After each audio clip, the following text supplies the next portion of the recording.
Hello பெண்மணிகளே, வணக்கம் and welcome back to Mith's cafe. இன்னைக்கு நம்ம சேனல்ல பார்க்க போற ரெசிபி ரொம்பவே ட்ரெடிஷ்னலான ஒரு ஸ்வீட் ரெசிபி, பால் கொழுக்கட்டை. வாங்க ரெசிபி எப்படி பண்றதுன்னு பார்க்கலாம். முதல்ல கொழுக்கட்டைக்கு தேவையான மாவு ரெடி பண்ணிடலாம். அதுக்காக ஒரு பவுல்ல 1/2 கப் அரிசி மாவு, 1 சிட்டிகை உப்பு, 1 டேபிள் ஸ்பூன் சர்க்கரை, 1 டேபிள் ஸ்பூன் திருகின தேங்காய் சேர்த்து நல்லா கலந்து விட்டுடுங்க.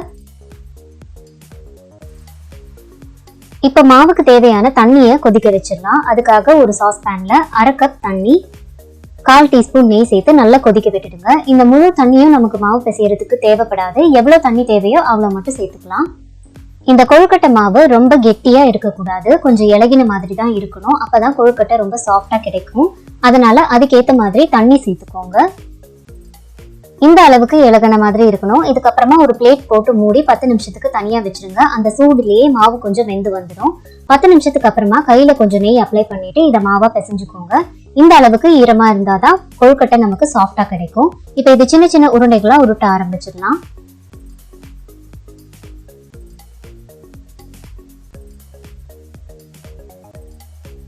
அடுத்தது பால் கொழுக்கட்டைக்கு தேவையான பாலை கொதிக்க வச்சிடலாம். இன்னைக்கு நான் 2 கப் அளவுக்கு பஃபலோ மில்க், அதாவது எருமை பால் எடுத்திருக்கேன். இது நல்லா திக்கா இருக்கும், அதனால நான் இதை சூஸ் பண்ணியிருக்கேன். அடுத்ததா ஒரு கப்ல 1 டீஸ்பூன் அரிசி மாவு, 1 டேபிள் ஸ்பூன் பால் சேர்த்து நல்லா கலந்து விட்டுடுங்க. இதை தனியா எடுத்து வச்சிருங்க, அப்புறமா நம்ம சேர்த்துக்கலாம். இந்த மிக்சர் சேர்க்கறதுனால பால் கொழுக்கட்டையோட கன்சிஸ்டன்சி நல்லா கிரீமியா நமக்கு கிடைக்கும்.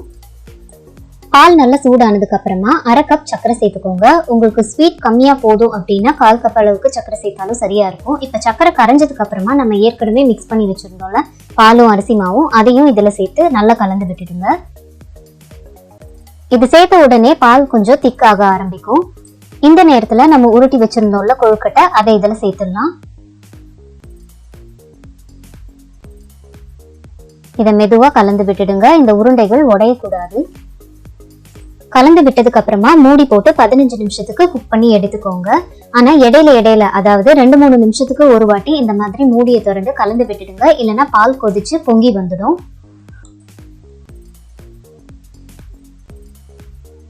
இப்ப 15 நிமிஷம் ஆயிருக்கு. கொழுக்கட்டையெல்லாம் நல்லா அழகா வெந்து வந்திருக்கு. இது கூடவே 1/4 டீஸ்பூன் அளவுக்கு ஏலக்காய் தூள் சேர்த்துக்கோங்க. நல்லா வாசனையா இருக்கும். பாருங்க, நம்மளுடைய பால் கொழுக்கட்டை ரெசிபி ரொம்பவே அழகா ரெடி ஆயிடுச்சு. இந்த ரெசிபியை கண்டிப்பா உங்க வீடுகளில் ட்ரை பண்ணி பாருங்க. ட்ரை பண்ணி பார்த்துட்டு உங்களுக்கும் உங்க குடும்பத்தினருக்கும் பிடிச்சிருந்ததா இல்ல பிடிக்கலையா அப்படின்ற ஃபீட்பேக்கை எனக்கு மறக்காம கமெண்ட் செக்ஷன்ல சொல்லுங்க. மீண்டும் உங்க எல்லாரையும் இன்னொரு அட்டகாசமான ரெசிபியோட சந்திக்கிற வரைக்கும் bye bye, take care, happy cooking and keep வாட்சிங் மித்ஸ் கேஃபே.